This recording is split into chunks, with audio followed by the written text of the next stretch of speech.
La cadena de periódicos de la prensa del movimiento, tras la disolución de este, había pasado a denominarse Cadena de Medios de Comunicación Social del Estado, bajo la batuta de don José Ramón Alonso. Uno de los más rentables de estos periódicos del Estado era el Diario Sur de Málaga, dirigido desde hacía 3 décadas por el periodista don Francisco Sanz Caguigas. En el verano de 1980, el señor Sanz Caguigas tuvo que enfrentarse a duros ataques. La histórica fragata argentina Libertad había realizado una visita a la playa de Málaga y ningún representante político de la ciudad quiso recibirles, dado que en aquel momento el gobierno argentino no gozaba de demasiada popularidad por sus acusaciones de violar los derechos humanos. El Diario Sur acusó en su editorial a los partidos que gobernaban el Ayuntamiento de Málaga de haber ofendido al pueblo argentino. Como respuesta, el Partido Socialista Obrero Español, el Partido Comunista de España y los andalucistas del Partido Socialista Andaluz firmaron un manifiesto conjunto en el que exigían al gobierno de UCD el despido del señor Sanz Caguigas como director del Diario Sur, al considerar que éste atentaba contra el espíritu democrático y la Constitución a diario. El señor Sanz Caguigas se defendería en un artículo publicado el 6 de septiembre en Sur. Todavía no he sido acribillado a tiros como mi colega Javier Uranga, director de Diario de Navarra, pero todo se andará. De momento, el PSOE, el PC y el PSA, así como sus representantes en el Ayuntamiento y la Diputación, acaban de colocarme una diana, bien visible, en la espalda, además de pedir mi cese como director de Sur, que es lo de menos. Nunca falta un prosélito enardecido, un fanático dispuesto a prestar un servicio de armas a la causa de la dictadura del proletariado, que es, mientras no nos demuestren lo contrario, el modelo de sociedad que postulan los seguidores de don Carlos Marx, que en paz descanse. Algunos de ellos son, aunque parezca increíble, quienes me tildan ahora de antidemócrata. Espero con absoluta tranquilidad esas pruebas que, si figuran como ellos afirman en la colección del periódico, son muy fáciles de localizar. Díganme solo los días en que se publicaron esos continuos ataques a la democracia y a la Constitución, su emplazamiento y encabezado. Yo sé que no las pueden aportar por una razón bien simple: no existen. El gobierno de UCD decidió mantener al señor Sanz Caguigas al frente del Diario Sur, pero quedaba bien claro que su carrera periodística terminaría en el momento en que el gobierno cambiara de color político. Ha sido excepcional. El Málaga ha alcanzado el 90%. Empezar por agradecer las declaraciones anticipadas de otros partidos y líderes que han reconocido este resultado. Esta victoria, que será oficial una vez sancionada por las juntas electorales provinciales y por la Junta Electoral Central, hace recaer sobre el Partido Socialista el honroso deber de dirigir el gobierno de la nación durante los próximos 4 años.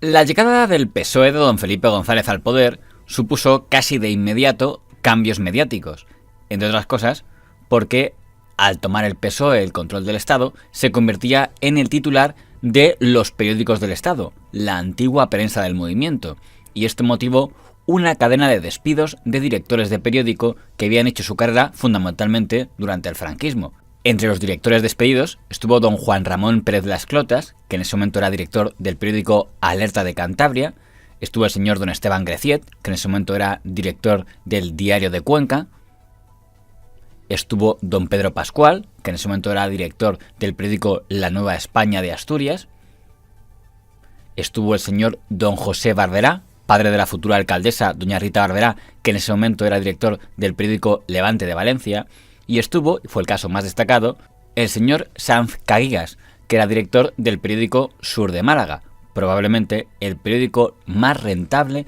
de la cadena de prensa del movimiento, dado que era el líder indiscutible de la prensa en la Costa del Sol y que llevaba en el cargo desde 1947, prácticamente toda la dictadura franquista y la transición, y al que se destituyó con una llamada de teléfono.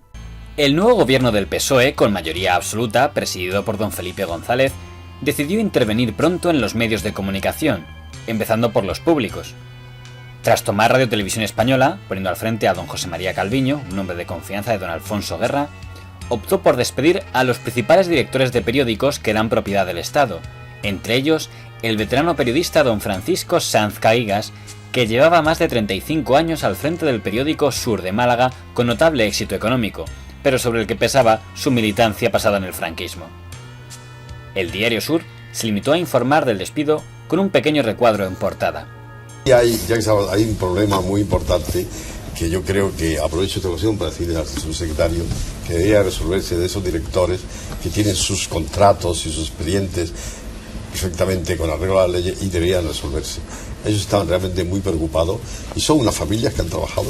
Un momento, porque había una pregunta con estos problemas, a lo mejor es en ese sentido. ¿Qué era la pregunta, José Luis?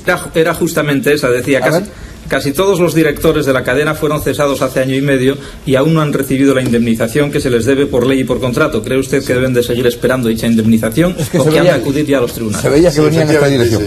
Yo quería, incluso para aclarar esta especificidad de los directores de la prensa del movimiento, que en muchos casos, según los datos que nosotros hemos podido disponer, la categoría de director funcionaba como una categoría profesional. Es decir, uno podía estar en la prensa del movimiento como director sin dirigir un periódico, valga la aparente paradoja. Es decir, el presidente de la agencia EFE, don Luis María Ansón, en un artículo publicado en el diario Ya, expresó su rechazo total a la actitud del nuevo gobierno, al que acusó de utilizar métodos fascistas.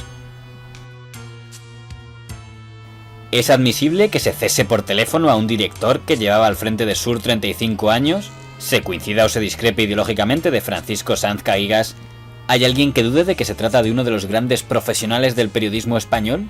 Vencieron en la dolorosa guerra civil, cubriendo de gloria unas banderas de las que solo los cobardes podrían avergonzarse.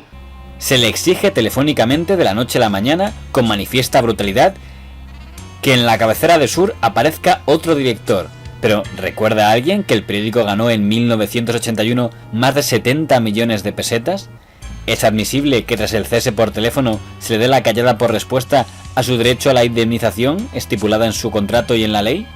¿Saben los diputados de la oposición que se ha empleado igual o parecido sistema para cesar al prestigioso José Barberá, director del diario Levante, que ganara en 1982 165 millones de pesetas?